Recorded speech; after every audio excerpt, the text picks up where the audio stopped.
আজও সেই রাতের কথা মনে পড়লে গায়ে কাঁটা দেয়, কারণ আজও আমি বুঝতে পারিনি সেদিন যা দেখেছিলাম সেটা কি সত্যিই একটা স্বপ্ন ছিল। রাত প্রায় ৩টে। হঠাৎ আমার ঘুম ভেঙে গেল। কেন ভাঙলো সেটা আজও বলতে পারবো না। কোনো শব্দ শুনিনি, কেউ ডাকেওনি, তবু মনে হচ্ছিল যেন কোনো অদ্ভুত কারণে আমার ঘুমটা ভেঙে গেছে। চোখ খুলেই বিছানায় উঠে বসলাম, আর তখনই টের পেলাম ঘরটা অস্বাভাবিক রকমের নিস্তব্ধ। এতটাই নিস্তব্ধ যে নিজের নিঃশ্বাসের শব্দ পর্যন্ত শুনতে পাচ্ছিলাম না। চারপাশে ঘুটঘুটে অন্ধকার, জানলার বাইরে কোনো আলো নেই, কোনো শব্দ নেই, কিন্তু কেন জানি না মনে হচ্ছিল আমি একা নয়, কেউ যেন আমাকে দেখছে। আমি বিছানা থেকে নামতে গেলাম, কিন্তু নামতেও পারলাম না। মনে হলো আমার শরীরটা ঠিকঠাক নড়ছে, অথচ আমি একই জায়গায় আটকে আছি। আবার চেষ্টা করলাম, তবুও পারিনি। তখন চোখ পড়ল দরজার দিকে, আর সেটাই দেখে বুকের ভেতরটা কেমন ঠান্ডা হয়ে গেল।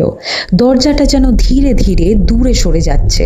আমি তাকিয়ে আছি, আর ওটা একটু একটু করে যেন আরও দূরে চলে যাচ্ছে, যেন ঘরটা অনেকটা লম্বা লাগছে। আমি উঠে দাঁড়ানোর চেষ্টা করলাম, এইবার পারলাম, কিন্তু দাঁড়ানোর পরেই বুঝলাম কিছু একটা ঠিক নেই। আমার খাটটা ধীরে ধীরে যেন ঘুরছে। আমি দরজার দিকে হাঁটতে শুরু করলাম, কিন্তু যতই এগোই মনে হয় দরজাটা তত দূরে চলে যাচ্ছে। ১ পা, ২ পা, ৩ পা, তবুও পৌঁছতে পারছি না। এবার সত্যি ভয় পেয়ে গেলাম, কারণ তখন খেয়াল করলাম ঘরের এক কোণে কেউ যেন একটা দাঁড়িয়ে আছে। অন্ধকারের মধ্যেও বোঝা যাচ্ছে একটা ছায়া স্থির হয়ে দাঁড়িয়ে আছে। আমি তাকিয়ে দেখছি, আর সেই ছায়াটাও যেন আমার দিকেই তাকিয়ে আছে।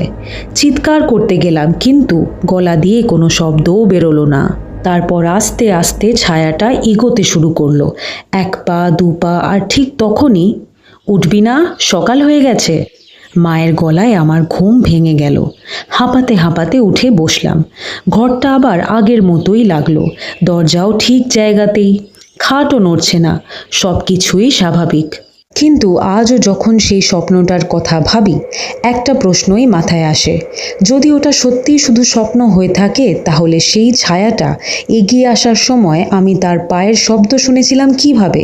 আর হ্যাঁ, তোমাদের জীবনেও যদি এমন কোনো অদ্ভুত, রহস্যময় বা ভয়ের অভিজ্ঞতা থেকে থাকে, তাহলে অবশ্যই আমাকে জানিও। হয়তো এমন কোনো ঘটনা যার ব্যাখ্যা আজও খুঁজে পাওনি, অথবা এমন কোনো স্বপ্ন যা এতটাই বাস্তব মনে হয়েছিল যে ঘুম ভাঙার পরও অনেকক্ষণ ভুলতে পারোনি। তোমাদের গল্পগুলো পড়তে আমার সত্যিই খুব ভালো লাগবে। তাই চাইলে আমার ইমেল আইডি bongmilvibes@gmail.com তোমাদের অভিজ্ঞতা লিখে পাঠাতে পারো। আমি তোমাদের প্রত্যেকের গল্পের অপেক্ষায় থাকবো। কে জানে, হয়তো আমার পরের ভিডিওতে বলা গল্পটা হবে তোমারই।